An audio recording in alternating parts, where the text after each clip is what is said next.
This is Chris Hanebutt, and you're watching the Break It Down show. Oh man, I have the camera on me like an idiot. Again?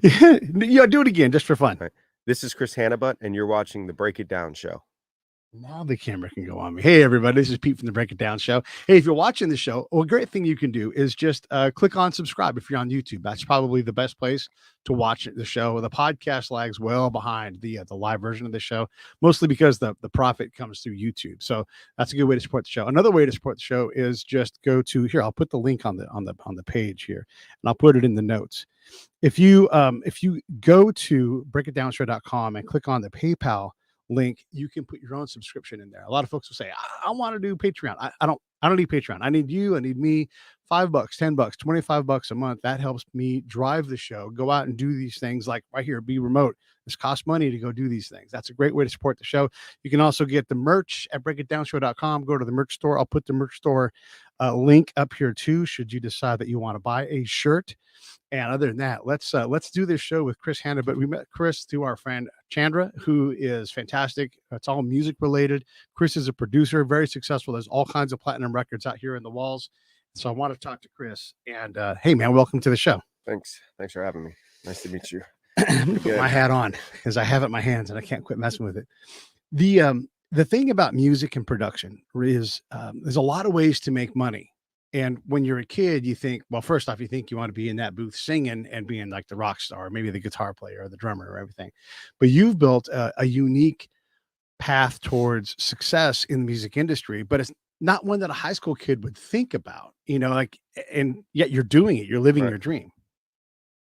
Yeah, I mean, well, the easiest way to make money in the music industry is to marry somebody that's rich. So that's the easiest route. My route, and I'm still building daily, is has been mainly stubbornness. I starved for years. I mean, I didn't really start making money in the industry until my mid to late 30s, to be honest. Like, I mean, I bounced around and tried so many different things. I started in my early 20s just doing more of the singer-songwriter and playing guitar and playing lots of shows. And then moved to Los Angeles and bounced from odd job to odd job, from walking dogs to working at dog daycare centers to house sitting to working for free in studios every chance that I got just to learn something. And then slowly got into composing, and then went into doing more popular type, more pop music, R&B. And then now I've gotten back into doing more composing again, all while learning how to engineer, keep playing instruments, produce, mix, all of that, because I couldn't afford to pay anybody else to do it. So I had to kind of learn how to do it all myself. And then I found that having technical abilities and sometimes is more important than having creative abilities. And also a lot of creatives don't want to learn the technical ability. And I was in a position where I had to learn the technical ability because at the time a business partner of mine wasn't really into the technical stuff. And so the only way we could finish anything is if I got good at the technical stuff. Plus I actually do kind of enjoy it. And then that opened doors for me that my songwriting wouldn't have allowed me to open. And then when I was in those rooms, I learned how to write better from people that were way better than me. Just played a fly on the wall. And then, anyways, and so that's how I've been able to at least get the level of success that I have now. Yeah. Which is still, I mean, it still feels pretty, not beginner, but I mean, it's the beginning, I guess, in some ways. I like to say I'm a late bloomer. But you have bloomed. I mean, that's a fact. You've done this. You have the studio. People come to you, and I'll put the link up for your website later on. But you sold like music to COCA-COLA. I mean, all kinds of different brands, and not just like American Coca-Cola, but foreign country Coca-Cola. Right. So, what's funny about that though is that, I mean, how much do you think I made off of that Coca-Cola? Oh, I don't know. $500. Is that right? I was going to say $250 because I know how these things work. That's the funny thing. Now that's the difference between, I've done other things in the US that have paid exponentially more for like the same amount of work as that. It's just that certain markets don't really actually have um, what you would call sync fees. Like they can pretty much use songs that they want, so you just kind of get paid as an employee for something like that. And in Japan, that's one of those types of things. But Well, yeah. it's just funny how a lot of times your payment is the credit, even though I mean you get something, but yeah, did that years ago.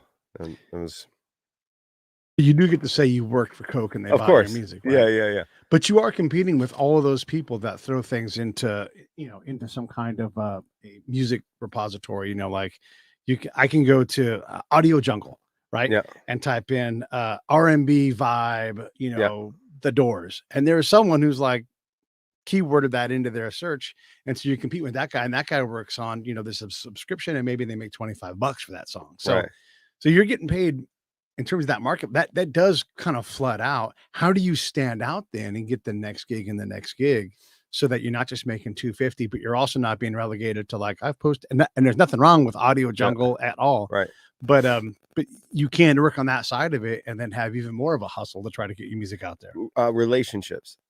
The key to everything is building relationships, and they don't have to be business centric relationships. Nobody gets work from anyone other than their friends, unless you have agents and but like if you're the best way to get work is to make friends and then be giving to them, like help find ways to be an asset in every situation, really. And then don't ever ask for anything. Real also, like I mean, I have a friend who I've become really good friends with over through the pandemic, who I met right before the pandemic shut down. And I didn't think I'd ever talk to this person again. And they would what you would call like a gatekeeper, right? Like somebody that can really help actually change your life from a creative standpoint. And then got a random call from this person to have breakfast, and then that turned into weekly hikes for a year, or bi-weekly, like every other week hikes and just hangs. And then and we've become great friends. And then after that, then one day, hey, can you try this? Can you do this for me? Or hey, we need this, right? And that's the way I feel like that's the only way to really do it is grassroots and not go in looking for stuff. So many creatives are like, I get it all the time online, like, hey, check my music out, check this out, Yeah. let's collaborate. It's like, I mean, Yeah. no, I mean, how many emails and you get it all day from, people find out projects that, you're working on, and that's definitely not the approach. And it's like that in every type of business. Yeah. You know, It is like that in every kind of business. And there's also folks that are trying to catch a break, so they don't mind asking, right? And one right. of the guys we work with is a guy named Joe Solo. I don't know if you know Joe, but Joe's a producer, and He's a he's like, guitar player. he plays guitar for sure. He produced Macy Gray. He's the one Okay. that broke her out, right? And so I also it happens independently that Chandra and I both knew him because Yeah. he's connected to everybody. But he talks about like part of what he teaches producers and acts is how to approach the people in the industry, right? Because they get hit with all these things all the damn time. And so if you go straight for Clive Davis, Clive Owen, yeah, either one. You go to either one of the Clives, and you're like, hey, listen to my beats. That's not how you do it. Right. You don't pop into this restaurant in Hollywood and see somebody and ambush them. I mean, maybe you do, but there's a more elegant way to do this. And there's also like, hey, work with Joe. And by the way, Joe charges for this, right? Because he should. This is his special knowledge. He's like, yeah, come work with me. Show me what you got. Let me vouch for you. And then I'll introduce you to people. So there's all these different ways to get that conversation going.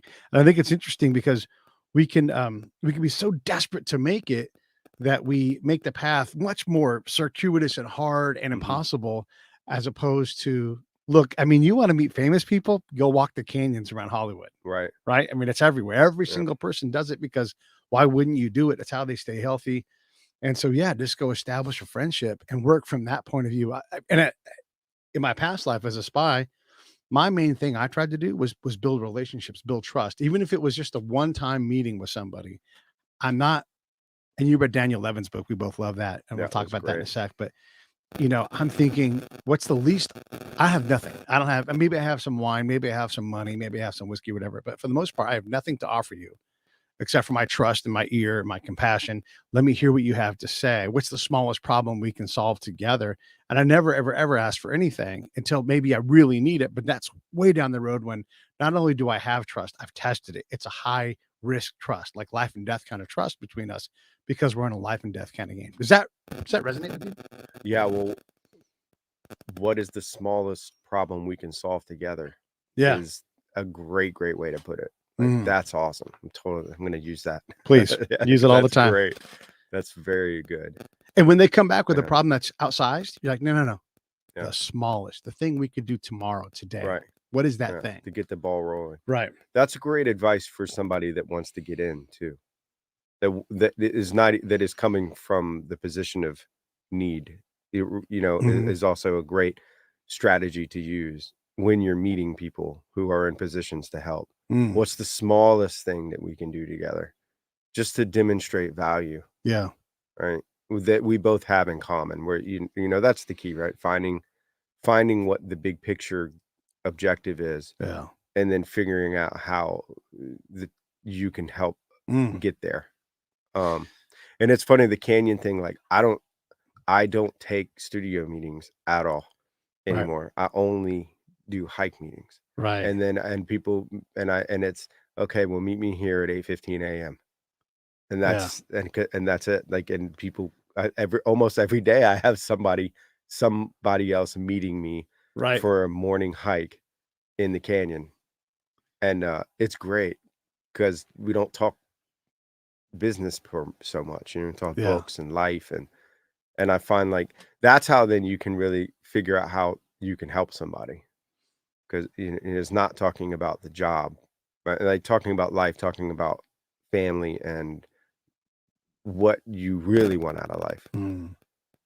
Yeah. Because, like, music isn't really, like, if all you want out of life is your music or their career, that's usually pretty superficial. It's like, well, what do you even want the music for? Like, what are you really doing it for? What's the end game goal? Right. Yeah. The in-game goal. And then I'm going to go back to the what's the least thing, right? If you're trying to break in, a friend of mine, he works just down the road at the lot. He was a writer, right? And his name's Hilliard Guess. He's become a really good friend of the show and personally. And if you have a baby, right? And I get approached by people on this side too. I get music. I get, hey, I'm a screenwriter, and I'm pretty direct with this stuff because there's a dragon out in front of you, and there's a number of ways to attack that dragon. And I can send you to Hilliard, but I know what Hilliard's going to say. He's like, every day, show up right at noon. That's when I get here, and then we're going to work. Mm-hmm. And in that case, you're going to sit down and you're going to write your shit, and we're not going to talk and everything else. And if you do that, just like in the old days, like, hey, you want to become a printer every day, 5 a.m., get over here. You might be sweeping, you might be setting, whatever it's going to be, but you have to be willing to come here to me. You want to understand, like, the thing, I don't even trust you to do the things I don't want you to do yet. Or I don't want to do yet because I don't know if you're reliable. Can you show up every day? Like, this is my business. This is this. I'm in your shop right now, right? And so some kid says, "Hey, I want to come help." You're like, "Great, come and sit on that couch until I tell you to get off of the couch every goddamn day." And if they're not willing to do that, then how can they sweep? Right. Yeah, it's very true. So and that's hard reality, but nobody gets lucky over and over again in this business. Maybe you catch a break and something happens, but at some point, hard work has to be part of the equation. It's most of it. Most of the equation is definitely hard work. And luck. Hard work and luck. But like, that's that saying, good things happen to the lucky and the well prepared. Right. Yeah. And it's like, just you have to obviously just make sure you're well prepared at all times, which is the hard work part. And then luck is the difference between moving back to from wherever you came from, Yeah.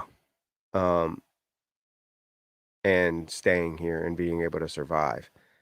And even that is then the survival is also could be a yearly, 6 month, by year, every other year. You don't know. I mean, there's so much luck involved Yeah. in the industry that, I mean, that's why there's so many, you hear so many stories about people in the industry at all types of levels going broke and then having money again and then going broke and Yeah. then having money again. Right. And that's the, I mean, you can't let ego get in the way after you do get success. You have to remember what got you there in the first place. You can't be complacent. Yeah. You have to I mean, for me, the greatest source of anxiety for me with work is that it's my last job. Mm-hmm. And so that keeps me, and I mean, and I hope one day I'll get over that, but I don't know if I ever will. Yeah. No matter how busy I am and no matter what's going on with work, I'm still always terrified it's going to be the last thing that I ever do. Like, and then if I'm in between projects, even if something is like, we just scored this show, and when it came out, it was like the highest rated show in the history of the network and the brand. And then, that was happening, and I was still, because I wasn't working on anything because we had just finished it, Yeah. and we had just kind of got back from like Christmas, New Year's vacation. Right. I was stressed out every morning. I Yeah. was like, I'm unemployed. I don't have a job. I mean, Yeah. and No it's one's like, gonna here, hire me. yeah, Yeah. no one's gonna and that's that, but that's just, I don't know, for some reason that keeps me going because, Sure. is having that fear. I saw that, I mean, what's Jay Leno I've seen is really crazy about that. Like that guy, like I've heard he hasn't even spent the money that he's ever made on the Tonight Show. Yeah. Like he still hasn't even gotten into that chunk. Right. And like he's still spending the money he made before the Tonight Show. Yeah. And, like, which Yeah. is insane. Yeah. Yeah. And I suppose it doesn't go away because you do know how lucky you had to get there. You know how hard it is, how hard someone else is working. And I don't know how many people there are here in just LA alone who are producing and doing anything, right? Like Mhm. emerging acts, established acts. Um, you know, there's a producer that we've had on the show in the past. His name's Chris. He produced Tears for Fears, right? Oh, cool. But you reach that point, Songs from the Big Chair, like one of the biggest albums ever. He was in Adam and the Ants. He produced Adam Ant. He's done everything. But nowadays, a band, if they choose to, can do all of it themselves, and they don't need Chris's expertise. So he's got to go look for bands that do need his help. And maybe he doesn't get to do the work he wants to do, but that is the field that he's in. And so there's all these things where you're trying to, that feeling of, hey, maybe nobody else will ever call again, probably isn't accurate. But at some point, that does happen for a lot of people because there Mhm. are only so many jobs. And another thing I want to add into this mix too is um, maybe producer number one, the first call person's like, hey, I'm busy. Mhm. Who should we call? Now now you're in this phone chain that hopefully you're one of the next phone calls, Right. because you're on a trail and you're walking, you're like, yeah, I'll take the meeting right now. Let's go, but Right. you have to be top of mind as well. Yes, for sure. Yeah, I mean, and it's like I can measure my career. I mean, there's 1,000 failures for every 1,000 no's, 1,000 failures for every Yeah. yes, right? I mean, that's just kind of part of it, and you just have to get used to it. Um, but I mean, there are certain names, there are certain people along the journey that are just standouts where they took a chance on me, right? Where like without them taking a chance, I really wouldn't have had the opportunities that I've had. I mean, of course, getting into that room took a lot of hard work to even to have the opportunity for somebody to say yes and say, "Will you do this?" But there's a music supervisor that I've worked with for years named Jabari Ali, who took a chance on me and brought me onto a show for Fox that really changed my trajectory. And then a music producer songwriter named Mark Batson, who I met early on through a mutual friend. That funny about him is I met him like 8 or 9 years ago, and I've always been a huge fan of Mark's and his work, and we met, and then we kept in contact, but then I went and did this project and developed an artist, and then, like most of the times when you develop an artist, it completely just fell apart. But I'd spent like a year and a half on it for free, and really worked so hard and was so proud of it, and then at the end, it just, like, completely fell apart, and I then started texting and emailing Mark once a week, Yeah. and after, like, 10 weeks, he was finally like, dude, okay, come over," you know? It was like 10 or 12 weeks. I mean, every week, 'cause I'd had pretty much a full mental breakdown. Right. Because I just felt like I was like, "All right, I don't know if this is for me anymore." And I'd had some success too, but I was Yeah. over it, the roller coaster. And finally he's like, "All right, come over." So I went over and I played that project that I had finished, and with I mean, it was a big team effort. And he's like, "This is great." And then like 3 weeks later he called and he was just like, "Hey, pack up your stuff. I wanna send a driver over to pick you up and bring you over to the house so we can finish this R&B artist named Anthony Hamilton to Right. come and finish his album." And that was it, right? And so I went and did that with him, and then not much longer after that, that then helped with Jabari, and then I did the show, right? And then all of those things kinda happened. Um, and then I had more valleys after that, of Yeah. course, but then I was like, but at least I knew that it was possible. And now, I mean, Mark is now my composing partner. Right. I mean, like after all these years where and I just kept never asking for anything, but always providing something, Right. and always bringing something to the table that others weren't able to bring to the table or didn't think about bringing to the table. And I tried so many different things, right? And now I'm in a position where, where somebody who I've looked up to for so many years now I get to like work with on a regular basis and do really great things together. And that a lot of luck, but I can't tell you how many hours and Yeah. how hard I worked, to be able to get there. And even the ability to be able to put that time in, that's luck. I mean, like I had a support system. I mean, there were definitely times early on where, family helped me make sure I didn't sleep in the streets, Yeah. and without that, I wouldn't have been able to do it. Boy, and that credit never gets paid. It's always back there. Like you're always like, Yeah. I need to help someone. I need to help some because there's a lot of help you're not even aware of. You never will be aware of, and it wasn't given with the intention of you even being aware of it. Like Mhm. whatever it is, maybe someone grabs it, whatever it is. Right? There's all that stuff out there. I definitely feel that compulsion to try to uh, invest in myself and others Yeah. and people who are down the line, and again, in my position, I can introduce people more than I can do anything else. I don't have any money. I Mhm. don't make a lot of money with the show, but there's opportunity all around. I get to meet you through Chandra, right? In a relationship that I've developed. Likewise, we get to meet these incredible people, have these incredible experiences. We went to this party the other night, and yeah, sure, we were at a party, but really what we did is we had dinner together. Is what Mhm. really happened, and we just had this great conversation. And these things are all around us. That was at are you talking about the At the foundation, right? yeah, that was fun. Yeah, we had a good That time. was a cool little venue. Yeah, it is a cool venue, Yeah. and we get to do so. Though on paper I'm not very wealthy, but in my heart I'm very wealthy. One, I'm alive, which is already pretty fucking incredible. Yeah.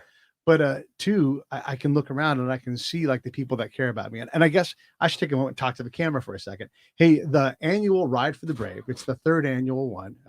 Scott Husing and I are gonna go across the country. There's gonna be a bunch of other people. Eric Hicks is gonna ride motorcycles, probably from Dallas all the way. There's a couple of ways you can help us do this. And I'm doing this year in honor of my brother, Eric, who passed away, veteran suicide. And so we're always trying to solve this problem. And think about this, way before my brother was in trouble, I was in trouble. And I'm trying to solve my own, you know, temptations towards termination. I'm good. I get a lot of work on myself. I work hard at that, but that's how it is. Like, that's how it hits in this community is Next thing you know, you get that phone call, and we can all make a difference. And here's how you can help us make a difference. We're going to ride across the nation. So one, you can just go to savethebrave.org and you can donate there. Two, and there's some fun ones here. We're going to drive my truck and his motorcycle across the nation and then back. So we need some help with gas money. We can certainly cover that within the budget of the charity, but it'd be great if you guys help me cover that. Another thing, you can just meet us along the way. We're going to be in Temecula to take off, Tucson, El Paso, Odessa, if you happen to be in Odessa, Texas, Dallas, Houston, New Orleans, Birmingham, Atlanta, and then Charleston. And that's the route through the southern part of the nation. So if you want to join us any of those dates, 22nd of July through the 30th, join us. And then keep in mind, we're on that highway. So wherever we are on the highway in between, we stop there, we pick up riders and all that kind of things. If you want to ride with us, you want to donate, you want to ride and donate, you can right seat with me. You can sit in my truck and go from this location to that location, put yourself in an airplane, send yourself back.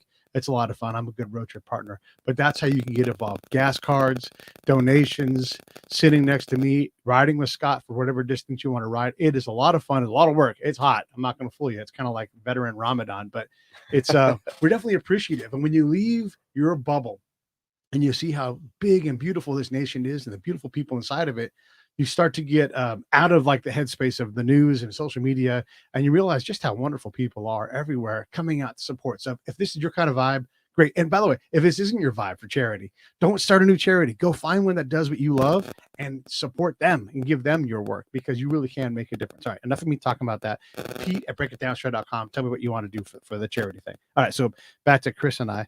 We were talking about investing that time into yourself, into others, in these projects. And oh, by the way, when you prove to someone who's a little bit ahead of you in the game, or a lot of bit ahead of you in the game, you can hold down something that they no longer need to do. They can go out and do the next thing, which is get the next gig or whatever it is, right? Because it's hard to do that stuff by yourself. Like, I'm fully engrossed in this project, and now the project's coming to an end, and then the roller coaster goes straight to the bottom, and you're like, it's terrifying. You're like looking around, when is that next project going to come? So it's nice to have a partner you can trust to go out and help flatten those troughs out a little bit, right? I mean, that's a big thing. Do you feel like you've got that sorted out now with you and your partner now, or are you guys still trying to add other components? Because there's always like, oh, we don't have anybody marketing for us. Now you got to, find someone to do that. I don't. I think that, yes, it seems relatively worked out, but I mean, again, it's just relationships. I mean, everyone's kind of been in it for so long, right? And word travels fast in the modern world when you do a good job and you're easy to work with, and you make phone calls and you do things on time. Yeah. In the scoring world, it's not like when you're making a record. So like when you're making a record, your product is the final product, right? It's the end all be all. I mean, other than the marketing and everything, but like the creative aspect of it is, there's a song that's written, it's produced, it's performed, it's mixed, it's mastered, it's released. All the money for the production of the quote unquote, the art, it goes into that. That's 100% of that art budget. Right. When you're scoring a television show, the music is like 1% of the budget. Yeah. Right. It's this tiny little piece of the pie.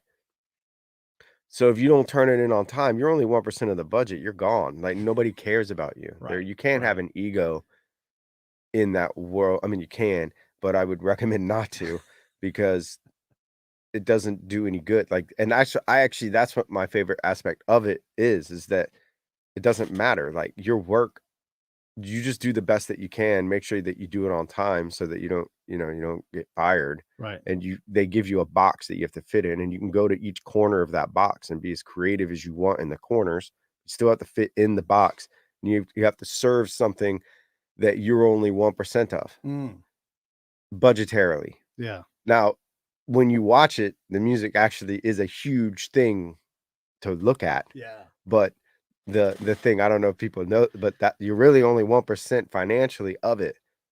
But when you watch it, the music actually plays a much bigger part than 1%. Yeah. But that's why you walk that tightrope, and you have to do a good job all the time. So when you do that, it doesn't take long for that to get passed along, because it's a small town. Yeah. It Yeah, I is. mean, people, it's like, yeah, there's millions of people that live here, but it's very small.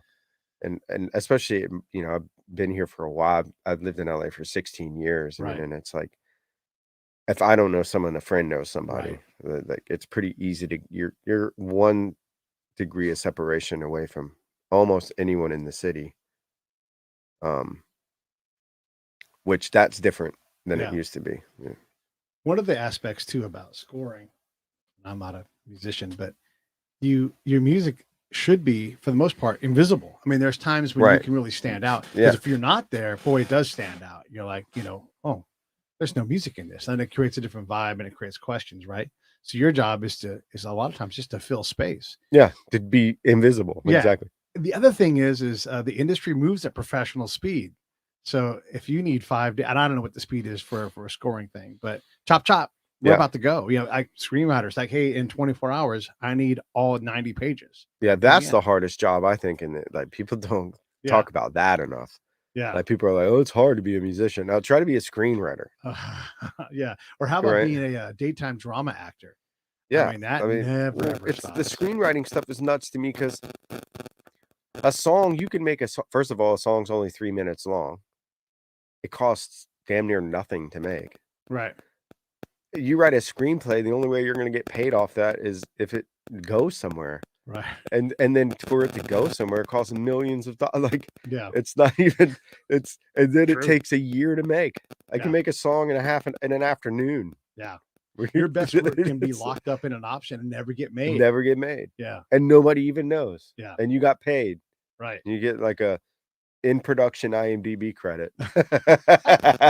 Totally. You know? Yeah. Like, that's it. It's like that I identify a lot with comedians too in that way. Mhm. Comedians and live performing artists, like, live performing singer-songwriters or musicians, very similar. I mean, if you write your own material, both the musician or the comedian, it's like if you write your own material, either the song or the, comedy, Mhm, and then have to mhm. perform that in front of people, Yeah, and that's how you make a living. There's very few things that are like that, and they're both super vulnerable. yeah, yeah, yeah, A little harder to get canceled, I guess, as a musician than it is as a comedian, but, right. it's like But there's definitely lifestyle traps in both of your guys' industries. You're done working, you're coming up off of this high of working in front of a crowd. mhm. You have people that are doing their one night of partying for the year, and you get wrapped up into that. Plus, you wanna please people, right? Like these are my new fans. I got to hang out with them. Yep. Or I'm deeply damaged. Comedians are notorious for that. And the other thing is like you have this wonderful career that you've built for yourself. But if you bring in an artist, they probably don't want to be here at 7 in the morning. you know, Right. like today, I made you get up and come here and set up. We were recording by 9. That means we were here 90 minutes ahead of that, right? That's not the rock and roll world. Those guys are just going to bed. And so you Mhm. have these different realities, and there's a lot of musicians that are corporate and in that they run their own corporation, and like I promise the boss isn't out drinking as much as he acts like it. I promise that Sammy Hagar isn't hammered on tequila every night, right? Like Not he's every night, working yeah. out and he's doing all these things because he is the industry, right? Mhm. He is his own boss and everything. So how do you manage those aspects where like there are these temptations and there are these things you can go do late at night or get drawn in or have people sit in your studio all night having a great time hanging out? You're I like, mean, oh damn. I fell into that for years. I mean, when you're working in the studio all the time, well, the studio for so many people is the party. Mm-hmm. People go to create music and party. Well, then what happens, and also when I was playing a lot of shows, I would Yeah. drink a lot, and that was always my choice. My favorite vice was Mm-hmm. always has always been drinking.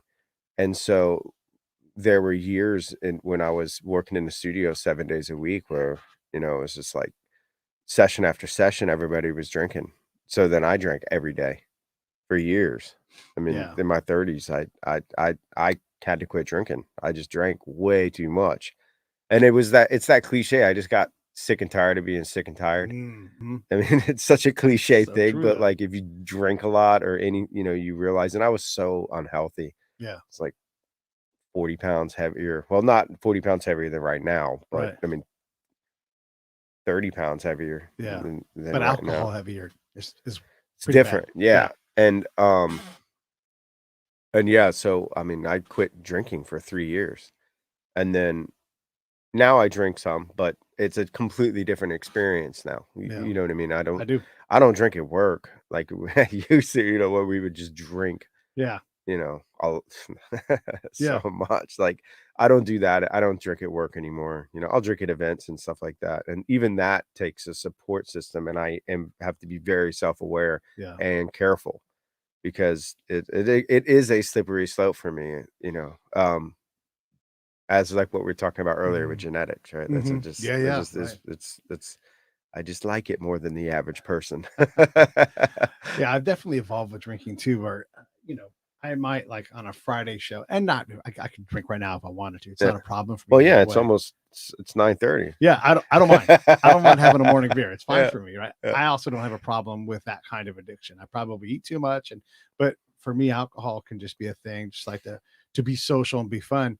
yeah, And I can sit down and I'm a pretty large human in general, even if I'm not fat. I can drink 6 beers in a night and be like, I just had yeah. 6 beers, not that big of a deal.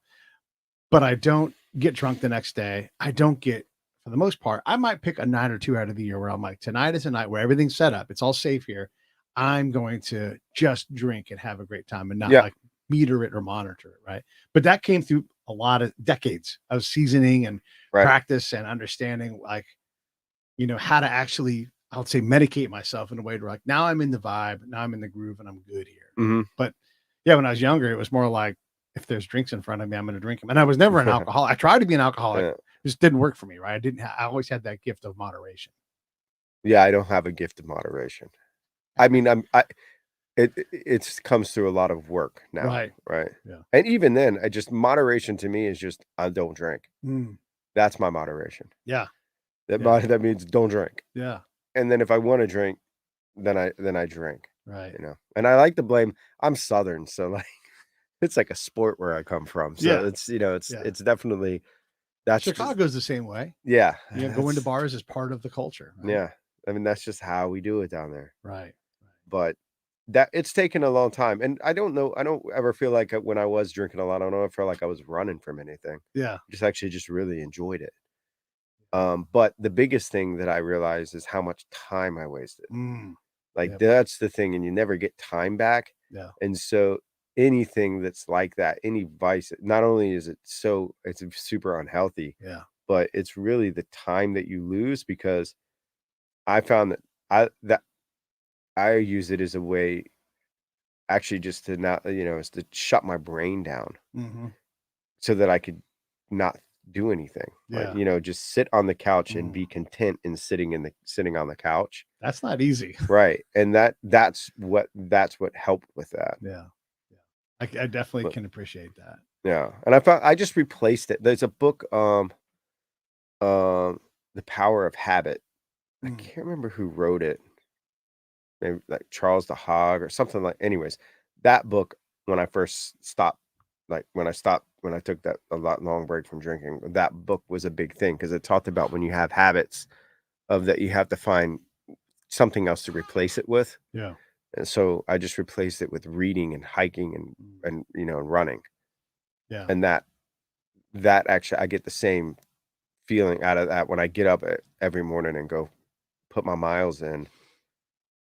I feel great. Chris Nolan did the same thing. The guy from the Warriors back in the late '80s, early '90s. Mhm. He, had a drinking problem and turned that into a fitness problem. Mhm. And just worked out and just focused. And you see his career just launch forward. And then you think back over your life, how many times did alcohol cause you to be in a position where either you lost control of your freedom completely or you made decisions that compromised your future, and you think, if you take alcohol out of it, you're like, oh, ultimately I don't make those bad decisions when I'm not around alcohol. So you Mhm. like realize, gosh, it's a lot of cost. Well, and the thing is you can't weigh the missed opportunity costs Mm, because you were busy doing something. yeah. Like that's the thing is again, it's a time drain. Yeah. And like so you don't even know what it cost you Yeah. in addition to the obvious things that it costs you. Yeah, that bad impression with the person that was thinking about Right. hiring you, or But never even having the opportunity to get an impression with somebody because you were you weren't busy even drinking. present. Yeah, yeah, You weren't there. Like, you weren't at the thing because yeah, you were drinking. yeah. And, like, your entire circle changes when you don't. Because now you just don't hang out with anybody else that's drinking. Right. Um, so yeah. What Yeah, but what's your home genre for music? I've been listening to a lot of 80s stuff again. And I've been listening to, and I don't even know if you know this band, but they're called Haircut 100, and they're not a one-hit wonder, but they're like a four-hit wonder. mhm. They have the song "Boy Meets Girl" and "Love Plus One." Just great, great new wave, fun, poppy. It's like not even a guilty pleasure because it's just good music, right? And I love it. And they, me, I'm a fan of horns and everything, so they've always got actual horns in there. But what's your home genre? Like where did the music start to stick for you? Um, well, when I was a kid, my dad was in barbershop quartet music. Uh, this thing called how if I can remember it, a Society for the Preservation and Encouragement of Barbershop Quartet Singing in America. It's like the longest uh longest name for an organization. But so my dad did uh quartet singing, like Darkness on the Delta and like Zippity Doo Dah and all that kind of stuff. So I kind of came up loving to do that. Yeah, And then when I got into my teens, I just fell in love with hip hop. Like, I loved raps. Like, that's when, Dre, like the Chronic and Biggie and Wu-Tang, and I mean all of the 90s hip hop stuff. yeah, That's what I was, and then also all the 90s R&B acts. I loved, for some reason, I loved that stuff so much. yeah. Um, and Did you then like New Jack Swing? yes, Yeah. yes. I loved Poison, that song Poison by Belle DeVoe. Mhm. Like, I mean, and Ooh, that was we take a pause here? I gotta jump in. One of my favorite things, I don't have the knowledge to do it, but they also have that song that, that girl is dope. yeah. And those two songs, you can mix them together into like a constant fight with yourself. She's poison, Uh-huh. dope. Dugga, dugga, dugga, dugga, yeah. Yeah. You can go back and forth. Yeah, that's great. Yeah, well, that whole sound during that time period, I had an aunt that just that introduced me to that. And I can still remember the first time I ever heard that Poison song was sitting on my grandmother's like little stoop outside of her house in Augusta, Georgia, Yeah, and my aunt playing that song, and I was a little kid, and I just remember being like, "What is this? yeah. What? I've never heard anything like this before." In the same way I felt the first time I heard The Chronic Mhm. or 36 Chambers. Like, there were just certain albums in my teens that set me on a path kind of to do, Mhm. where I do like a lot of that type of music now. But then when I started playing instruments, then I got into like Pink Floyd, and Sure. I loved that. I loved Pink Floyd so much, and Bob Marley, and then Sublime, and that whole scene in the late 90s, early 2000s, Mhm. like Sublime stuff. And then I immediately got into like jazz fusion. So it'd be like Mahavishnu Orchestra, and John McLaughlin is one of my favorite guitar players. So I went through that whole thing because I just wanted to be a really great guitar player. Yeah. But I've settled on now. I mean, my favorite artist of all time, and it's not even close, is Stevie Wonder. I mean, like, Yeah. Okay. I think he's just the greatest living musician, songwriter, talent. I mean, that guy, like, I have a problem, like, how much I like him. Yeah. You know what I mean? Like, Yeah. it's kind of an issue. Well, Like, he's also, yeah, he always says that Stevie Wonder's made of music, yeah, and just yeah. everything he does is musical. Yeah, Yeah. nobody can do, like, nobody is able to do what he's been able to do with, Yeah. where write hits with, like, he has, like, Sir Duke, where, I mean, it's like the horn melody on that. Mm. You could go play that at a college right now in a room full of a bunch of 18-year-olds, and they'll sing the horn melody. And it's not like a super simple melody, and everyone in the place can sing it. And they'll Yeah. go back to singing Migos and whatever else is popular, but that's insane Yeah. that, to have instrumental breaks in a song that kids of every generation at a party can sing along, that will sing along to it. That's like nobody. I mean, no, like that's just unheard of to do that. I mean, nowadays it's the same chords. The entire every song is the same chords. The entire song. There is a problem with that, and and all music has its eras and has its champions, but there are certain songs that elevate outside of no longer belongs to the artist, right? So, for example, Three Little Birds from Bob Marley. That didn't belong to Bob. That belongs to everybody. Right. It's so magical. Paul McCartney writes those songs like all the time. And, it's just incredible when your song escalates above a hit and just becomes Sir Duke. Yeah. Yeah. Well, interesting. Marley put, if I'm not mistaken, I think it's No Woman, No Cry, but I mean, he put somebody else down on the publishing for that. Like that money went to somebody else as a charitable movement to somebody, right? Which is insane. That's a lot of money. Yeah, like Sting makes $6,000 a week on Every Breath You Take. Yeah, it's something like ridiculous. $2,000 or something. Yeah, $2,000, a lot of money. It's enough money to make you retire. Yeah, and that's one off of that one thing. Yeah. And it's funny because it's not his. It's not. I love Sting. Yeah, of course. But that's the guitar player's lick. Yeah. Yeah. Right. And the lick, that's what it got sampled everywhere, is the guitar lick. Yeah.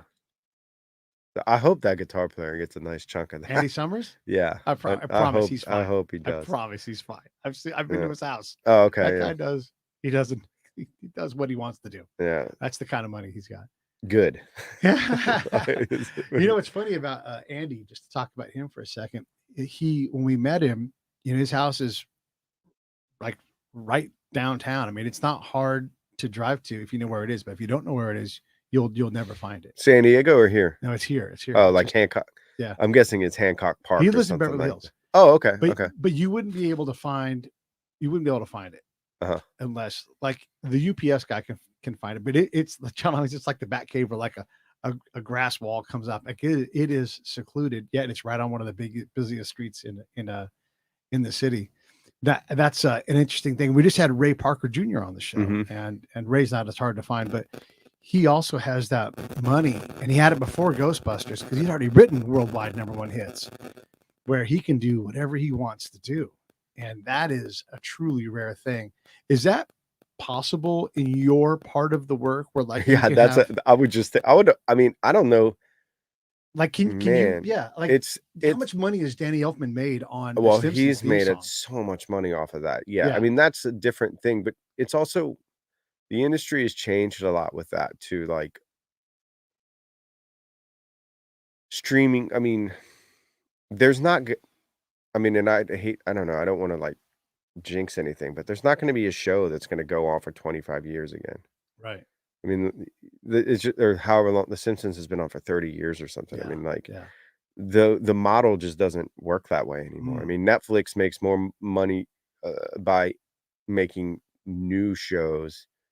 They get more, so everything's subscriber driven. So it seems like they get, their model is set up to do new shows because they get more new subscribers by doing new shows than they do by doing a third or fourth season of a show that was already a hit. Right.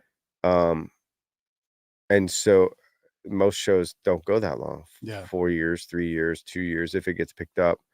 The money's completely different on that. The studio is going to own all the publishing. That's what I was going to ask you. Like, how does it work? Like, do you own your masters? No, you don't own any. You don't own get anything. a mechanic royalty or anything? No, I mean you'll get like songwriting royalties. Okay.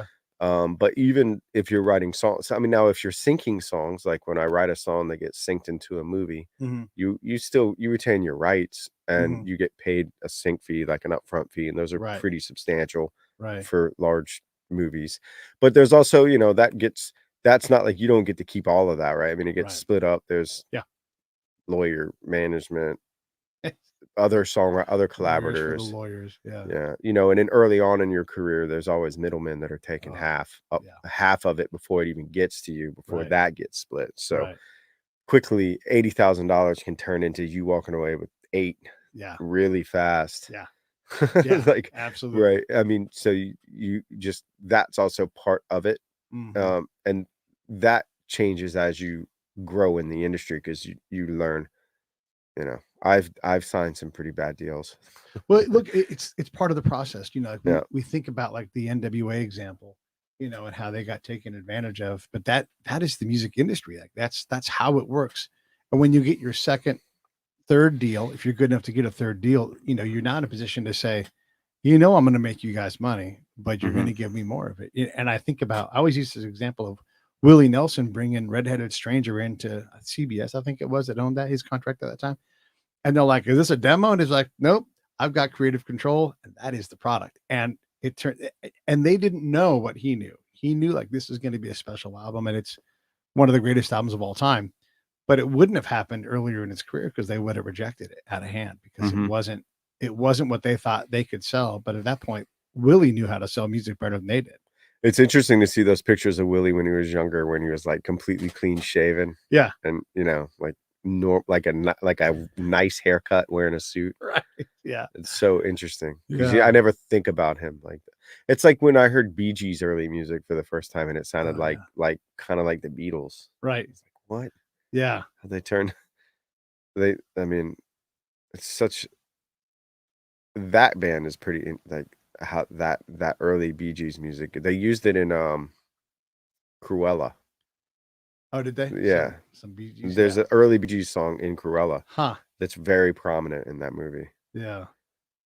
Yeah. That's interesting. The other group like that is the Osmond Brothers. They've sold, well, for a long time, they'd sold more albums than any like hip hop act. You know, like that it's changed now, but they've sold, I think it's like 70 million albums. Wow.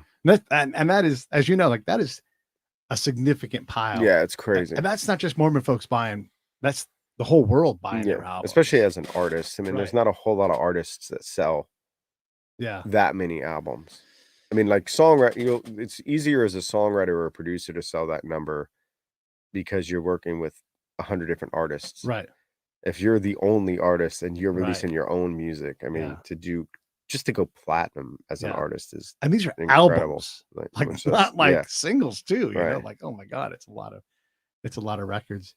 And that day has changed because now, you know, a lot of the big artists, they get so many, you know, the way they count is different and what's available is different. You know, Katy Perry has probably outsold the Beatles at this point, but in that time, the number of songs, the impact, and this is not a knock on Katy Perry at all, but here we are.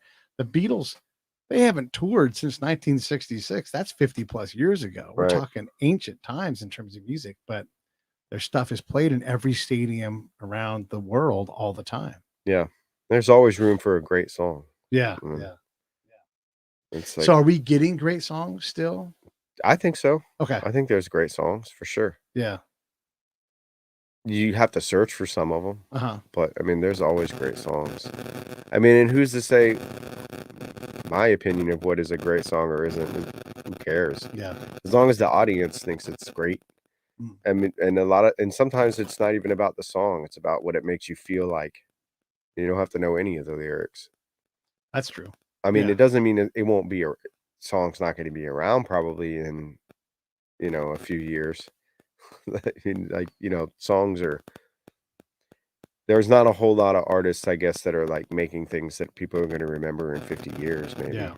But I mean, there are. It's just, it's probably the same as it was back then too. It's just, there's a lot more noise now just because of the cost of entry into the market is zero. Right. It's much easier to get your music out there, but it's just as hard to get heard, if not harder. I think there's like something like 60,000 new songs uploaded to Spotify every day or something, like, you know, something. Wow. Right. So it's like, crazy. if that's every day, I mean, yeah. How do you get people to hear your music? You know, we met Bryce Vinyl on the way with the show, and a lot of people don't even know who Bryce Vine is. And he's got hundreds of millions of spins on Spotify. And here's a guy that's looked as like he's super talented, but he's still an emerging artist. Like he hasn't made it all the way yet. He's got a deal with Sony. He's got a lot of these boxes checked, but if it wouldn't surprise me if the next person I talk to is like, I have no idea who Bryce Vine is, and here he is, hundreds of millions of spins I on haven't an heard. individual song. I don't know the name. Maybe Yeah. I know his music, but I don't know his name. So that's also part of it too, is like you can be hugely successful. By the way, his level of spins is better than bands that you would think would like, well, I don't know if he compares with the Beatles, but probably more than Bon Jovi. Mhm. And everybody knows Bon Jovi. And that's the difference in this market now, is you can be successful and invisible at the same time, right? I think that's the exciting part of it. Mm. Like I like that. I prefer to be invisible. Okay. If you'd asked me that in my early 20s, I would have said, not said that. Ego, yeah. But I think that being able to make a living off your music and staying invisible is pretty cool. I mean, obviously, if you want to, I mean, you need to be visible to make even more streams and make even more money, right? Because it's the brand, not the music, right? But I mean, that's incredible. Like that aspect of it is super cool, because you don't need. There's no such thing as total saturation anymore, right? There's not an Elvis. There's not a Muhammad Ali, right? You know, where it's like everyone in the world knows who Muhammad Ali is. Those days is, I think, in the music industry are over. You just need to have the right fans. Mm-hmm. And it's like that in all entertainment, right? Mm-hmm. I mean, it's like we fight over our shows and our movies just the same way, right? You know, like every time a movie comes out, half the country is like, that's this, I'm not going to see it. Yeah. Right. It's true. It's like we're a bunch of assholes. Yeah. Everything is so tribal. So if you can release any type of product at all, and just get the number that is needed in order to make money off of it, that in itself, that's success. Yeah. And then it's not incredible success, right? And it's global now too. I mean, that China market, right? Like, just if you have a middling hit, if you're a region, it used to be a regional act, like, oh, we're big in the Bay Area, you know, but the minute you come to LA or Seattle, it's like, oh, we can't sell tickets there, right? Mm-hmm. That day has, well, in some ways, you've become more successful regionally, but you also can reach out to Japan and to China and to Brazil and all these other markets. But well, you're not. I might be wrong, but I don't think you're not going to make any residuals off of your plays in China. Well, yeah, they're not. You're not going to get it. Yeah, you're not going to. Yeah. Might be wrong, but I mean, my experience. You'd have to find a different way to make money there. Yeah, they pay up. They'll pay up front, but Right. you're not going to see any. You're not going to see anything over there. Yeah, that's true. And the government set up the publishing companies over there anyway, so it's like, you know. Yeah. But Brazil and other places too. Yeah. There's a lot of places where you can make money, not just Europe, not just England. India, that's an emerging market for sure with streaming. Yeah. I know a lot of people that are really pushing hard in the Indian market, and there's a lot of opportunity there. Yeah. That's interesting. You know, as a producer, if you were to have Stevie Wonder in that booth, one of the things when you're that successful, Willie, Stevie, these guys that have all the control in the world, they can become overindulgent, where I know the best thing, and then can they hear the criticism to say less, more, whatever it is? Do you feel like if Stevie or somebody his caliber came in here and was going to produce a song with you, how do you do your job and get the best out of them? I would stay out of his way. Okay. I don't know. I pushed record, Mr. Wonder. Yeah, I don't even know how I would handle that situation, to be honest. Like, he's just like that one guy. You know what I mean? Like, I don't get starstruck, really. Would you be starstruck if Stevie Wonder popped in? It would be very hard for me to I wouldn't even know how much I'd want to talk about music with him. Mm-hmm. Like, I mean, the imposter syndrome in that situation, maybe it's such a high level. I don't know even how much I'd want to talk about music, other than just to like thank him. You know, I just like, like, he's a hard example for me. I mean, it would be amazing and an honor.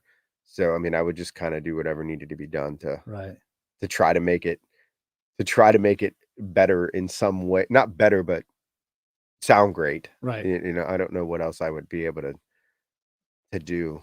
Yeah. I mean, the guy's like, Just, well, I picked him because it would be hard, right? Because you love him and he is incredible. So does he need direction, or is he good enough? Like Daryl Hall on his show, we love him. He's a cool show. Yeah, and he's like, do whatever you want with my song. I had my chance to make it. Let's make it your way now, Right. And so there's Chris and Daryl, doing the song.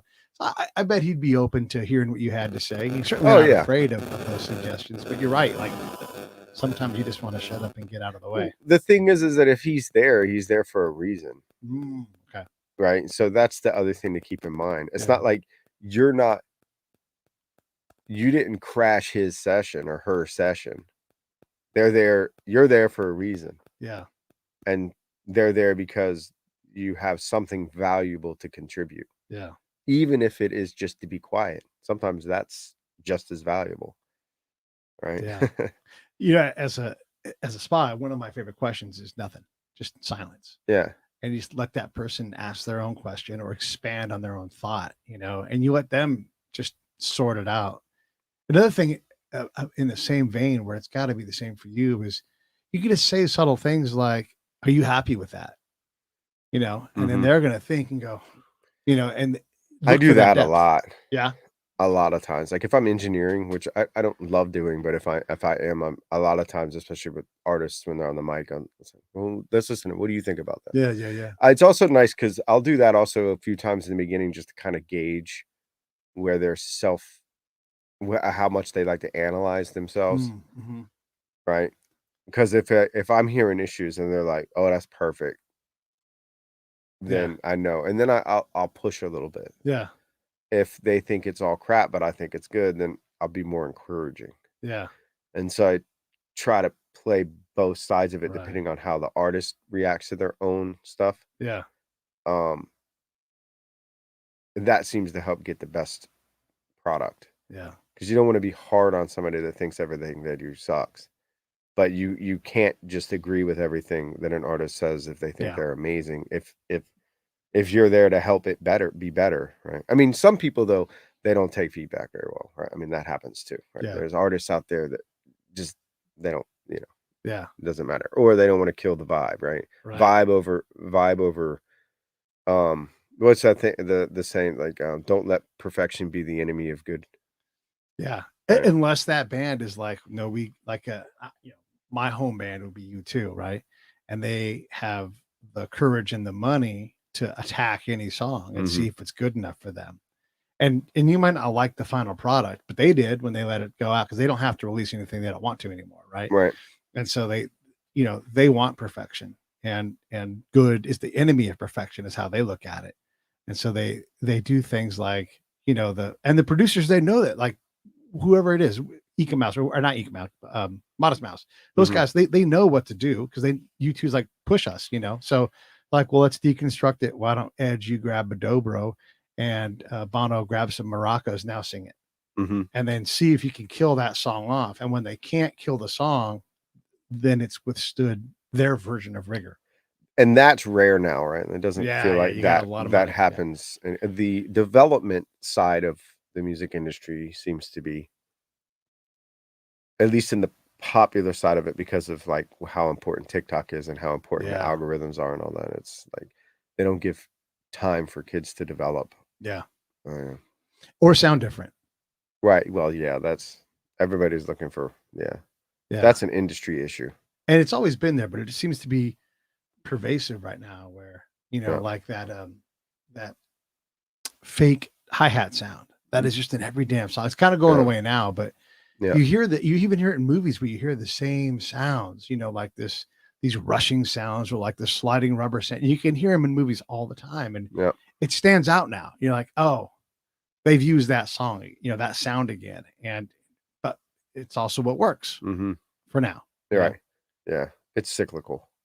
Yeah. Yeah. Listen, I've been hammering on you for an hour. Do you want to ask me any questions at all? I mean, you're certainly welcome to. Yeah. Well, okay. So you recommended the Daniel Levin book. Right. Which is a heavy listen. I really, I listen to books when I this, but just so others know, I listen to books when I hike every morning because it's like the perfect time to listen to podcasts and listen to books. And so Proof of Life, that's what it's called? That's what it's called. I'm going to put a link up for it. Yeah, it is. Oh, I have another book that I highly recommend. And it's called Give and Take. Okay. by Adam Grant, any of his books, but that one in particular is I know this is totally a segment away from what we were just about to talk Yeah. about, but it's something I always like to discuss about, especially like with your charity. And I like to spend a lot of time with Camp Ronald McDonald for Good Times, which is a wilderness camp for kids with cancer and their families, and it's free of charge to them, and they can go out, and it's in Idlewild, and they have multiple camps a year.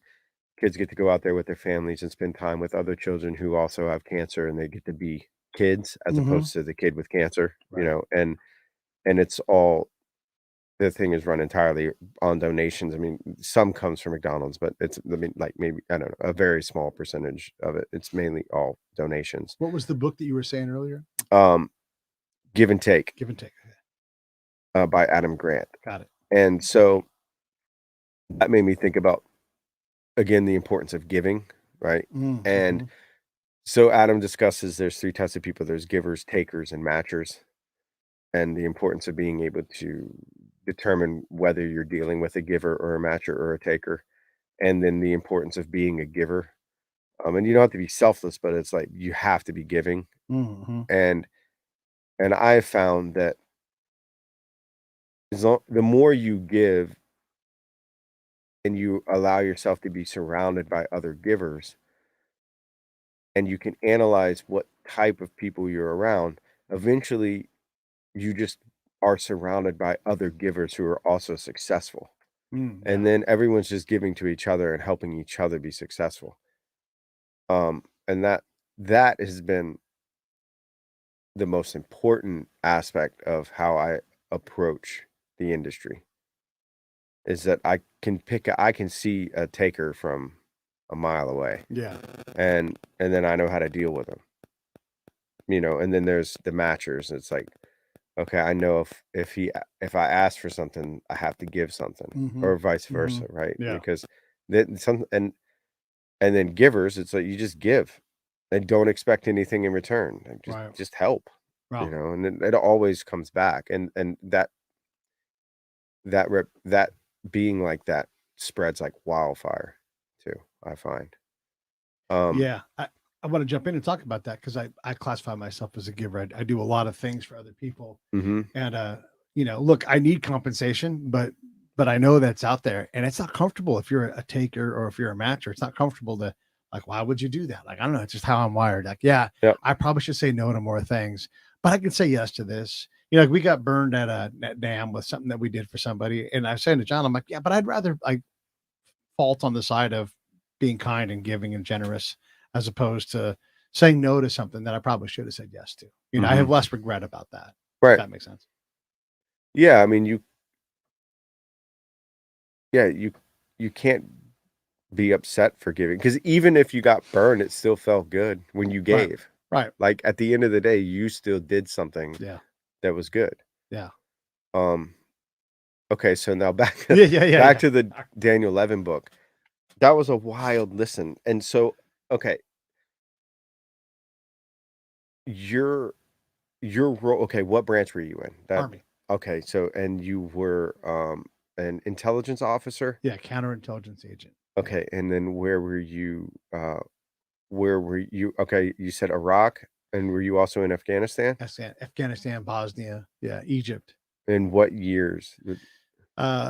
Bosnia and Germany, right? I was in Germany. We went to Bosnia. That was 95 to 96. Was that time frame. 96 was primarily in Bosnia. And then I got out, and as a contractor, I came back to support the counterintelligence mission from 03 to, 06. Okay. In between, though, right after 9/11, I deployed. I told you about this in Egypt. And I was a counterintelligence agent in the Army, but I was in the reserves at that time. And so I did a deployment there and did some things. I can't talk about all of it, but the primary job that I had to do was to liaise with people. You ever seen you've for sure seen this guy, Dr. Zawas. He was the head of the antiquities department for I know who Egypt. you're talking about. Yes. Big old hat for everybody, right? That guy was my partner. Oh, wow. Yeah, it was incredible. So, and that was counterintelligence work, which again, I always say this, if you watched me work, you would never say I was working. You're like, Pete's just messing around. But the whole time, my brain's clocking. I'm listening. I'm leaving a lot of things alone, but I'm getting what I need out of that relationship. But it's more about trust than anything else. And then after that, I worked in the Department of the Army, going out into the field and collecting all the way until like 2012. So not quite 18 years of active time, because there's some civilian time in there, but for the most part, just about 18 years. My grandmother's so my like step grandfather, Right. he was in the Korean War. Well, he lied about his age. He was from rural Georgia, I'm guessing.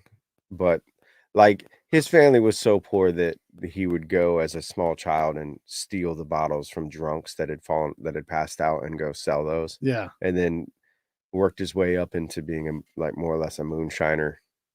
And then lied about his age at 15 or whatever, and went off into the military. Yeah. And then, but he was special ops in Korea, and his job was to do raids across the enemy lines to steal stuff out of the camps. He got caught and was a POW. Yeah. So he was a spy, and then was in a POW camp in Korea for years. And he had this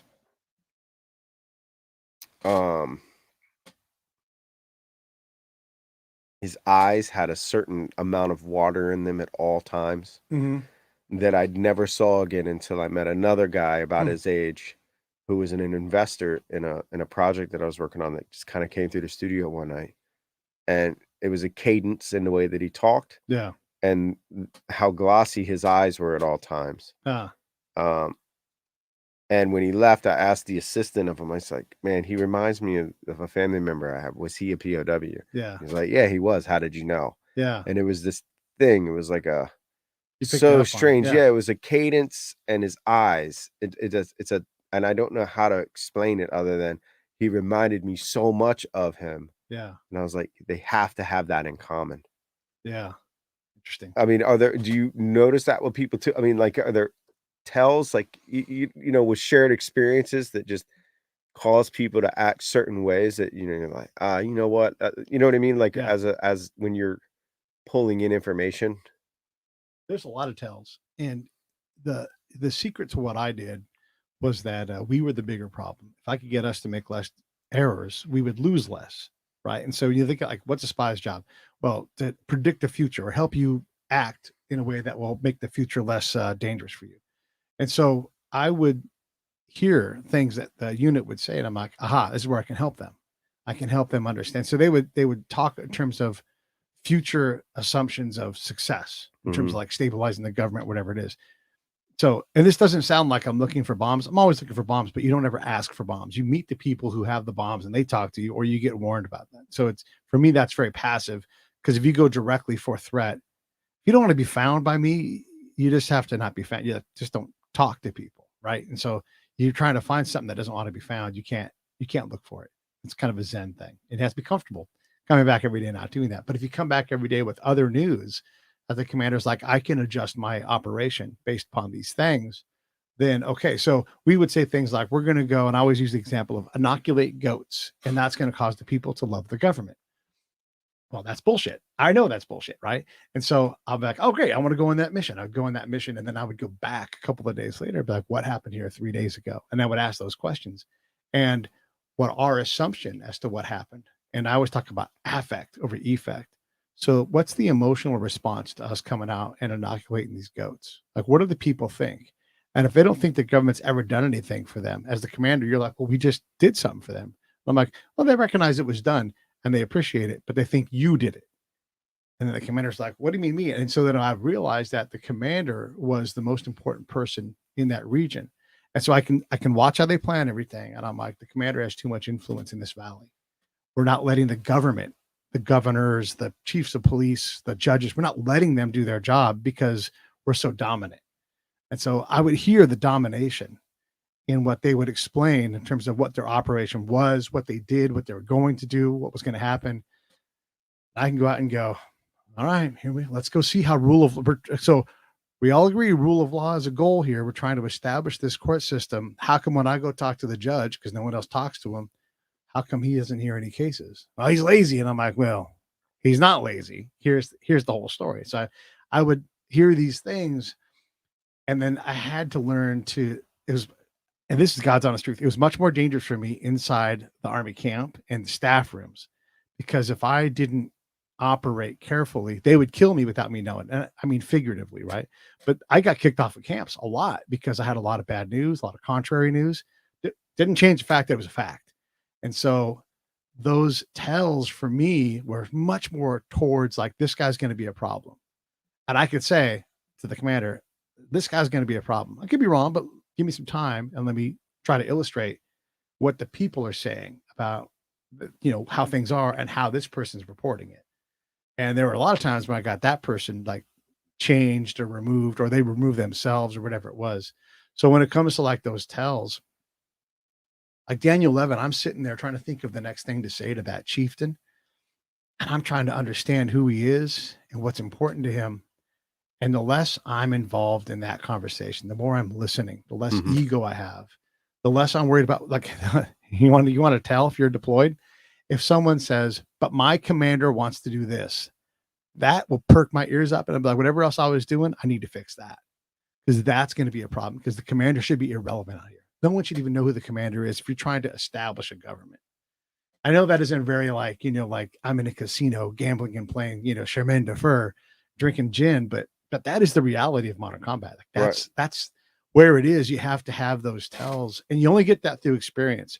And if you ask anybody in my field, like, how long does it take to become a good agent? Because we all think we're good agents, and they'll say whatever number it is, 24 months. And I'm like, how long were you deployed? 24 months. Oh, isn't that a coincidence? Would you be better if you were deployed 5 times longer? Well, yeah. And I'm like, what if you met someone that was? What if that person was me sitting right across from you? And they're like, holy shit, you probably are better. And I'm like, yeah, but I can prove it, And so we have this belief that we're better than we are. It's like a producer, right? Like someone who's like, I've made 100 hits. Okay, great. You probably know how to make hits. Dave Audet has 150 some odd dance #1 hits. He gets hired by U2, by Lady Gaga, anybody who wants to dance it, they go to him. So if you think you're good at it, Dave Audet is the guy they call, automatically. Like he didn't have to go look for work. So that's sort of how like the tell thing works, is you develop an ear, you show repeated success. I can go to a commander and say, here's what's going to happen. Here's what you're going to say to me. And here's why I'm telling you this, because your peers have told me to tell it to you like this. And then it happens exactly in the order, because I know who they are. And that's so much more important for me than to go find the bad guy who I may or may not find. Because you think, like, if you were to come to LA and I said, hey, Chris, I need you to go find the 10 worst motherfuckers in LA. You got 6 months. Maybe you find that person. Probably not. Probably not. Because how the hell are you going to do it? And what would you have to do to earn the right to get that access to that? Yeah, it's crazy. Right. Does that answer your question? Yeah. When you, in 2003, when you were back in, when did you start to feel, or was there ever, for everyone on the ground, like I always find that there's a difference between, trying to think of the best way to put this. There's the pie in the sky ideology. Yeah. And then there's the reality of the situation that you're in. Do you ever buy into the pie in the sky? I mean, in like, how rare is that pie in the sky? Like, I mean, for why people are actually there. Like the selling points are one thing, right? Like what's being sold, right? Yeah. But does anyone on the ground, it just doesn't feel like that's even an option to think like that when you're there, when you see like, oh wow, like they don't want us here. Do we even really are we even supposed to be here? Like, are we, when we're gone, is this ever going to even make a difference? Why are we really here? Yeah. All of those things. And it's like, is our way of life really better? Right. right? All of those That's types a of, great question. all of those types of things that you really only see because now you're not you're dealing with humans. Like now you're dealing with men and women and children now on a human basis where you're there and you see, Yeah. and you could, I'm guessing, even though I'm sure that you did see a lot of agony and pain with, with, you probably also saw a lot of happiness Yeah. and caring among people and communities that also is not really portrayed, No. right? And where they're victims, right? I mean, they're the real victims, and not only are they victimized by their own leaders, but now they're victimized by another country's leaders and people in a different way, right? Yeah.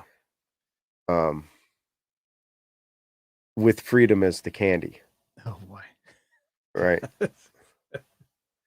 Yeah, that is a big, hairy thing to try to break down, and I probably get lost halfway through it. But this is the problem, right? So one of the things is when you're working for a commander in a deployed environment, they are the boss. Whatever they say, the Mhm. mission, you're trying to do whatever they can. And that goes all the way up to the president. Like if the president's like, Pete, I need you to go do this thing, you know, you get to say, oh, that's not what I do, but it's like, I need you to go do it. You're like, Roger, gonna go do it. Right. So whatever the boss says, the boss gets, Mhm. because it's their mission. And they see things that you can't see. And I would tell the boss all the time, like, I'm going to tell you what I see from the very ground truth, the granular stuff. And if you need me to slide my focus to the left or to change it a little, you need to tell me, because I'm going to tell you exactly what I'm seeing. But if I'm missing something because you've got this vertical vision, you need to let me know. When we are looking at all of these things, all of these problems, trying to sort this out, should we be there? Should I can't worry about that. Mhm. I can only worry about what the commander's mission is day to day, because there's just no time for that. Now that I'm done, I can look back and say, okay, here is how all these things stack together. But in that moment, people's lives are in the balance, Right. and it's my job to focus on that. And if I take a breath and think about home, I feel guilty because I need to be focused on. And I'm unique in that I have access to the battlefield whenever I want. And so that access requires me to be hyper prepared. Any topic, any question, and it's one of the things that makes me a good podcast host. Is I can talk about anything. I can extract out what I need to extract out, because I had to be so prepared all the time. There was no time to do anything else, right? And so that preparation doesn't allow for this. Why am I here? I am here. I have this mission, and nobody's going to be better than, and literally nobody was going to be better than me in doing this. So I had to pursue it like that. And it's much like being a producer. If there's 42 hours of work before tomorrow starts, then guess what? Right, but I'm just guessing you would pick up on the tells of other people though, to see where their attitudes are, right? I mean, it would be hard not to, Yeah. right? You know what I mean? Yeah. It's You, not, you like, see, not just yours, because if you're, let's say you're the most professional in that room. Well, there's other people that aren't going to be as professional as you with the deployments, and so that's the right. It's like, okay, well then the whys for everyone else right. around you, and I that, want to change the interrogative from why to what for a minute. uh-huh. So they're there trying to figure out what they're going to do, but what did they do to prepare for that? Mm-hmm. I knew specifically what my job was and what I needed to do every day. And so that allowed me to prepare for those things. They would come and think, well, we're going to go rebuild government centers. We're going to go rebuild this mall. That's what we're going to do. But had Mm-hmm. they trained for that?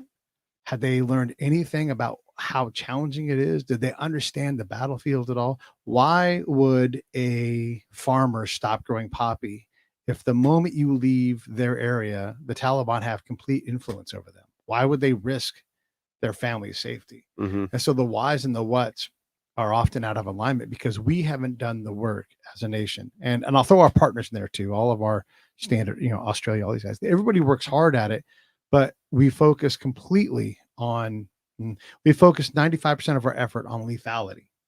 But this is not a place where the Taliban lines up and wants to fight. So you've prepared for the wrong fight, right?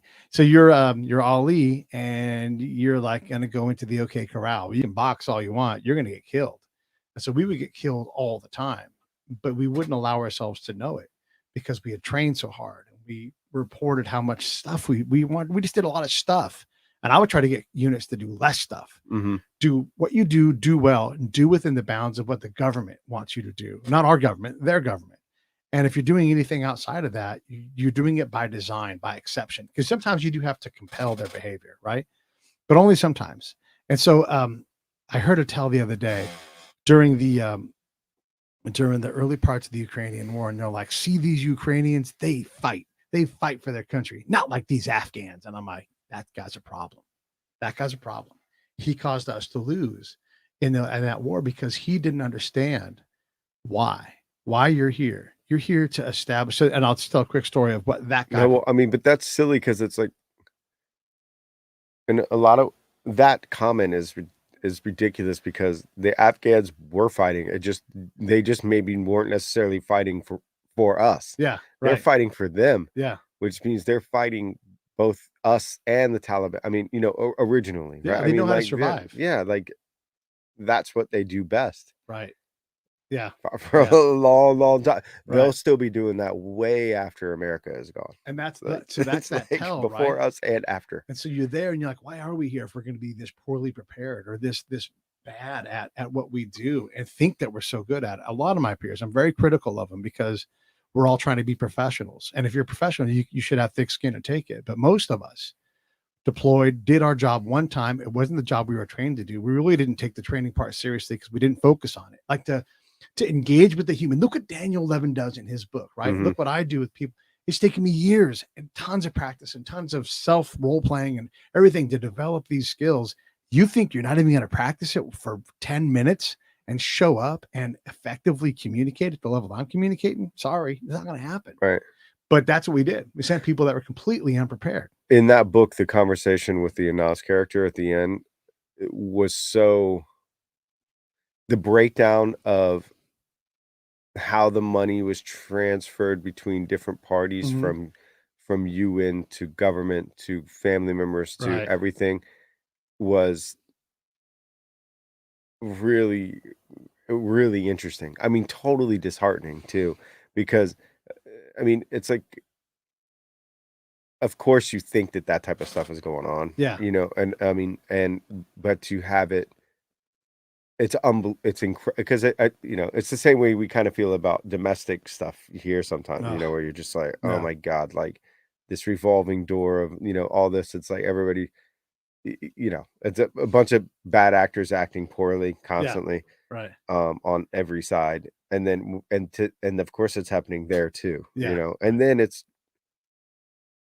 to then judge while we're also doing it and everyone's a part of it. Yeah. And, it's it's pretty wild. I mean, I just, I mean, I was just like floored by like, of course it's like that, of Yeah. course the telecommunication companies are, like, of course everyone's getting rich. Right. Right. Yeah. I mean, and of course war does that. I mean, and it just was a sad, eye-opening listen, Yeah. during that section. Right. Um, There are a lot of times when we take on a fight and we don't act appropriately and we cause more chaos, we cause more trouble. When we show up, we are the number one destabilizer in a region. Like Mhm. our presence means instability. That's just a good norm right there. Is it always true? Nah. But that should be the way we looked at this. Like we are making trouble that we don't even realize we're making by just showing up. And then if you go talk to, and the reason why we suck at this fixing the problem is we don't know what problem to fix. We come with our own solution. And one of the things that I learned was you can't presume to improve the condition of something that you refuse to understand the condition of. So if you go in, you're like, Mhm. I know how to, and I've written academically on this, like we're going to go help women in Afghanistan. No, you're not. No, you're not. You're going to get them beat up. You're going to get them killed. You're not going to come back and ever care about them Mhm. because you're trying to impose an institutional solution on something that doesn't have an institution around it. Right. And you're not going to prepare for it like it's the hardest fucking thing you've ever done in your whole life. Mhm. You're going to come in and meet someone 3 times and think you improved their life. Yeah. Excuse me. I mean, and what's the point of reference for them, right? I mean, there has to be a foundation, Right. and if there isn't, Yeah. I mean, and Yeah. it's a what do you, I mean, yeah, it's you you can't force people to you can't force people to live like you. also while simultaneously having, I mean, and there's so much gray area, so I'm Oh my not gosh. downing, Yeah. but like you can't force people to live like you while also having a drone policy, and right? It's like all of those types of Yeah. things. It's like it that isn't it is not an enviable position to be in. Yeah. I mean, Yeah. I'm glad that I don't have to make those types of decisions. That Yeah. mine is like, is that too loud? Right. That's it's about as Yeah. that it's about as big of a decision as I have to make Yeah. in my job. Yeah. One of the things that would be definitely different about my job than yours is I would know all these things. I would know the patterns. I would know the future because I'd done it so many times, and I knew us so well that I would predict the future. But when the boss came to me and said, "Well, what should we do?" and I'm like, "No, I have no idea what we should do. I can help, but you have a staff. You have all these people because that's what gets you killed, right? Like, yeah, here's what we need to do. Do these things. Mm-hmm. I don't know enough to know all that. Here's right? the information. That's interesting. That's something I heard. I can't remember the name of the book. Maybe like The Dichotomy of Leadership or something by Jocko Willink. Oh, Jocko, yeah. Yeah, he has a book. I think it's called The Dichotomy of Leadership, and that's something that he discusses in there. Yeah. Of that exact thing. It's Yeah. like you can't. Don't ask me what to. I can't tell you what to do. That's not. I'm not here for that. I'm not the journal. My job is not to make the decision. Right. I'm here to provide as much information as I can for somebody else to feed it through the system to make the decision. Yeah. There's a great story that kind of illustrates that. My buddy Will, I was asking him, and I'm like, give me one of those stories where you see, like, if not for you being there, bad shit would have happened. And he's like, yeah, I was going back to a Marine unit. He used to be a Marine. And I knew a guy who was in the command structure. And so he had influence with that guy. And look, their job in the Marines is to kill people. Right. Mm-hmm. And so they're going to this mission where you're trying to stabilize a region and a government. And there's a guy, literally, his job is walking around like, we need to go kill people. We need to go kill people. And that's not wrong. Like, that's their ethos. Like, this is our job. We're going to smash things and impose our will. And when that doesn't work, we're going to go find people to kill. And we haven't killed anybody lately. It's time to go kill someone. Right. So you have this force, which is correct. That's their ethical foundation. That's why you have Marines. And here's Will, who used to be a Marine. And he's like, oh, man, before you guys pick a guy, I'm going to go kill Chris. Okay. Before you go, let me go look into Chris. Let me go see what's going on. All right. And he got the allowance because he knew the guy who was above that guy. And so he goes out and spends a week or two, looking at this guy. And he's like, wow, you guys, this guy's about to become an official in the Afghan government, picked by the Afghan government. Not only that, he also helps the IDPs, or the internally displaced people. He's this valuable social cog. He may be a bad guy, maybe a good guy, but if you killed this guy, it'd be a real problem. There'd be some answering to do, but if he wasn't there, and I'm like, how many times in a million do you get to do that? He's like, one, all the rest of the time that dude dies. You think about how damaging that is to the stability long-term and our ability to complete a mission. When someone's like, I know what to do. I need to go, just give me a folder with some guy's name on it. We're going to build a packet and we're going to go smoke that guy. Mm-hmm. Right. And so when guys like Jocko, guys like myself are like, it's bad policy. Better to move slow, better to do things deliberately, because you can screw up. They always say like, it's like 21-year wars. It's worse. It's all these individual wars. You have total amnesia as to what happened before you.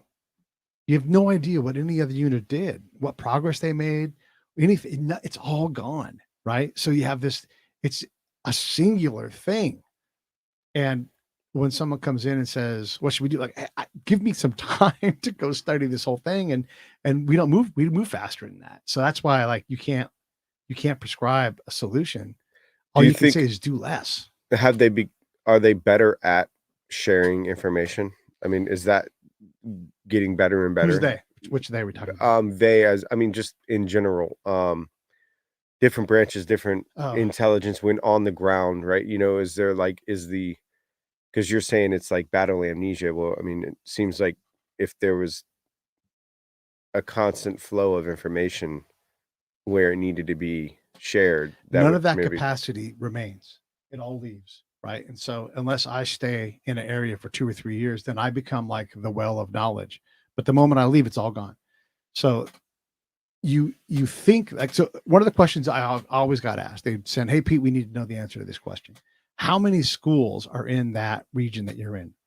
And my answer would always be, why don't you ask? Because the guy asking me would be the guy partnered with the governor. And I'm like, the answer to your question is ask the governor, because you don't need me to tell you that. Mhm. And by the way, why are we 20 years in and don't know that? Can't we look that up? And we have all this information. Why haven't we tracked it? If you were going to try to improve the condition of schools, wouldn't you want to know how many schools they were, what they were called, what happens when we don't show up at those schools? That's one of the things I love to do. Hey, I went back to that school. Guess what I saw in there? Not students, no girls, kind of thing, right? And these are important facts to know. So when you look at trying to establish that, like what curriculum is being taught, has anyone tested anybody? And you can do this stuff without having a heavy hand. You can do it delicately. You can do it through the elders, which is the appropriate way to do it, but it's not the easy way to do it. It's the hard way, but you don't get to do anything that's that delicate by smashing stuff and walking in one day and slamming open the saloon doors and be like, I'm here to count the little girls. Right. Like that. It doesn't work. It never works. Mhm. But that's what we did all the time. Wow.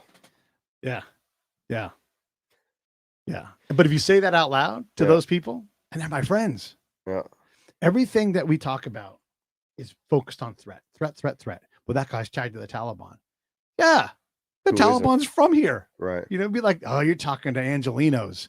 Like, well, we are in Los Angeles, when the last place I was. Yeah, that's what certain policing policies, right? That same type of issue, right? Right. It's like, you're on probation. You can't see this person, this person, this person, this person. But it's like, well, that's my, I live here. Like, of course I have to. I went to Christmas and half of those guys are my cousin because you throw all of us in jail and the DA, all those problems that happen. A lot of that stuff that I saw happens here. Mm-hmm. And so when I hear politicians talking about these theories and policies, I'm like, who's going to enforce that? Who's going to provision it? Who's going to ensure that it's working right? Who's going to, look, I love a DA that runs a good shop, but where's the oversight for that DA? How many times we know in this nation that we've killed innocent people on death row because there's an error rate that suggests that it has to be the case. Mm-hmm. I'm not cool with that. Right. I'm not cool with that. I'm also not cool with having 85-year-old dudes in jail. I don't care what you've done for the most part, right? What harm are you like? Yeah. I don't know how to get that person out and get them not institutionalized, but we're far from perfect, Yeah. I've had you for like an hour and a half now. I don't want to take your whole damn day, but it is great talking to you. Do you have any other questions for me, or do you want to wrap it up?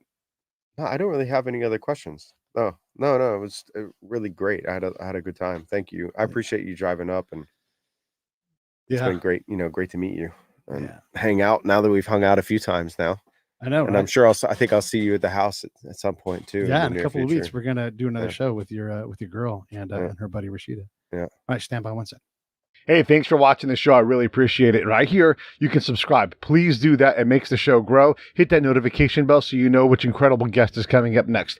Down below is the PayPal link. You can put a small subscription in. That is an enormous help. All that money goes right back into the show. And then right up over here are the next episodes you should listen to, curated by yours truly. Thank you so much